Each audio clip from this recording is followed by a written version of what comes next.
Okay, this is essentially a book review of Thomas Kuhn's The Structure of Scientific Revolutions. The topic is philosophy of science. This piece is called Kuhn's Paradigm. Tonight, I'd like to introduce you to a philosophy of science concept by one of the most quoted names in that field, that being Thomas Kuhn.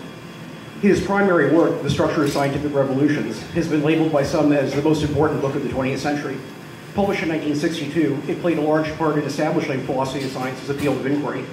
Its central concept, that of the paradigm, is what I'll cover now. To quote the author, normal science is predicated on the assumption that scientists know what the world is like.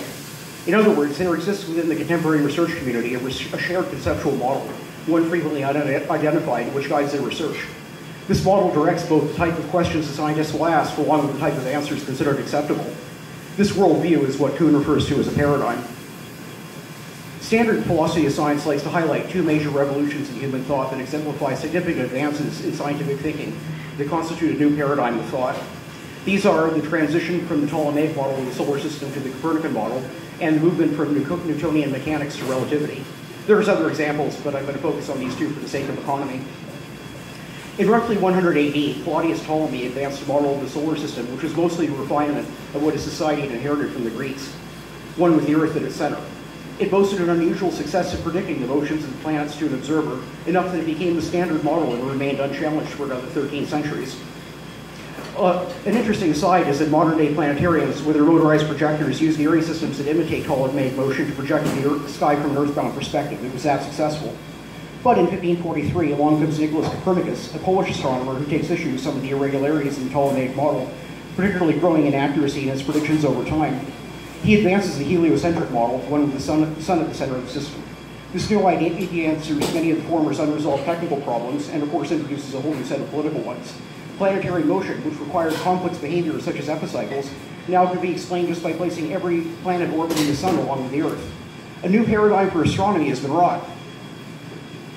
At first, scientific researchers investigate various topics and perform experiments on whatever issues they think are relevant or interesting. But eventually, one piece of research and the data to collect stand out above the rest. This one appears to shed light on some basic mechanisms of nature and provides grounds for further research. This branch of science has its first paradigm. Now, for another example of the paradigm shift. It's important not to underestimate the fundamental defining power that the scientific paradigm has within a body of research.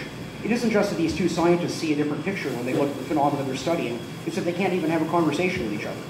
It wasn't just the shape of the solar system that changed between Ptolemy and Copernicus. Humanity's place in the cosmos underwent a basic transformation.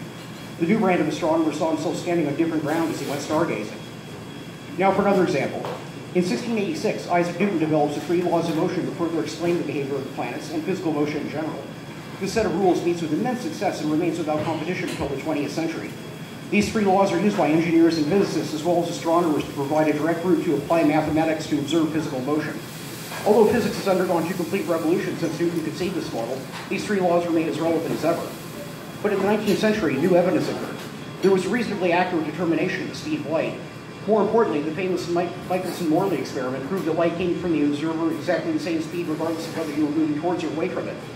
This conclusion directly violated Newtonian mechanics on a deep level. Albert Einstein comes along and introduces a complete game changer. The idea that time and space might be relative to the observer, not the fixed absolutes that Newton and everyone else had blindly assumed would be. This preconception was one of those classic unknown knowns, something everyone knew, but they didn't know they knew it. It was an assumption so basic it was never even identified until Einstein challenged it directly. With this framework and a little 10th grade algebra to apply it, an entire revolution in physics happened.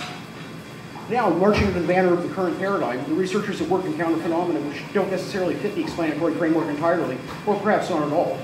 Kuhn refers to these counter-instances as anomalies. Normal science runs into these anomalies regularly. This is nothing out of the ordinary. But when they accumulate to an exceptional degree, one glaring example was this explanation by the experts. The practitioners at the science begin to lose faith in the dominant paradigm. Then they reach a state of crisis. Several conclusions regarding the role of scientific paradigms can be taken from these examples. Researchers who participate in a shared paradigm share a commitment to the same rules and standards of scientific practice. These paradigms serve to create lines of inquiry regarding problems, and therefore act to articulate the questions from which research begins. They go on to define areas of relevance for research. What are we going to look at? In the long term, when the paradigm itself becomes an object of scrutiny, it reveals something else about science. That is that science is itself a cultural practice, one which is historically embedded, just as social theory or political thought is. Scientific research looks like the age in which it is conducted, and that includes the scientific studies being made today. With this bit of historical hindsight, it's reasonable to think that in another 200 years, most of the major scientific models of today will have been superseded, if not abandoned. One can't help but wonder what view they will take of quantum mechanics. They thought of what?